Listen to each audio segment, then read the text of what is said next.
দুর্গাপুরে বন্যার্তদের মাঝে যুবদল নেতা ফয়জুল সুমনের খাদ্য বিতরণ।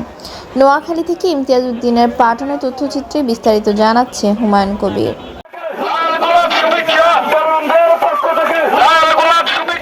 নোয়াখালীর বেগমগঞ্জ উপজেলার 11 নং দুর্গাপুর ইউনিয়নে বন্যার্তদের মাঝে খাদ্য বিতরণ করেন নোয়াখালী জেলা যুবদলের সদস্য ফয়জুল সুমন ফাউন্ডেশনের প্রতিষ্ঠাতা ও চেয়ারম্যান ফয়জুল সুমন।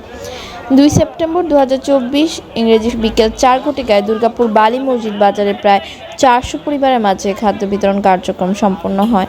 এ সময় উপস্থিত ছিলেন কেন্দ্রীয় যুবদলের সহ সাংগঠনিক সম্পাদক ও নোয়াখালী জেলা যুবদলের সভাপতি মঞ্জুরুল আজিম জি.এস. সুমন, বিএনপি নেতা স্বপন মিয়া, বেগমগঞ্জ উপজেলা যুবদলের যুগ্ম আহ্বায়ক খোরশেদ আলম, 11 নং দুর্গাপুর ইউনিয়ন বিএনপি সহসভাপতি মাসুদ রানা, 11 নং দুর্গাপুর ইউনিয়ন ছাত্রদলের সভাপতি শাহরুখ খান, ইউনিয়ন যুবদল নেতা মেহেদী হাসান সুমন সহ বিএনপি যুবদল, ছাত্রদল, অঙ্গ ও সহযোগী সংগঠনের নেতৃবৃন্দরা বলেন, বাংলাদেশ জাতীয়তাবাদী দল বিএনপির ভারপ্রাপ্ত চেয়ারম্যান তারেক রহমানের নির্দেশে বন্যার্তদের মাঝে আমাদের দলীয় নেতৃবৃন্দের ত্রাণ বিতরণ কার্যক্রম অব্যাহত রয়েছে।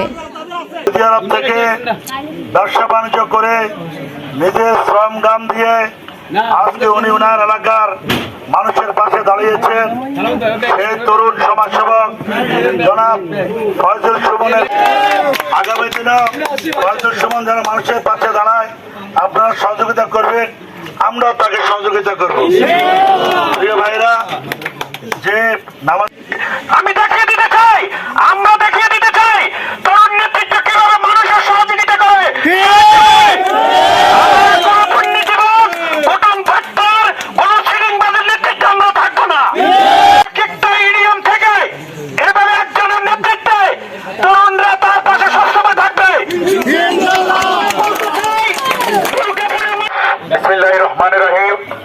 বাংলাদেশ জাতীয়বাদী দল বিএনপির ভারপ্রাপ্ত চেয়ারম্যানের নির্দেশনায় 11 নং দুর্গাপুর ইউনিয়নে বন্যায় পানিবন্দী জেলা ছাত্রদলের সোনালী দিনের সোনালী ফসল নোয়াখালী যমুনী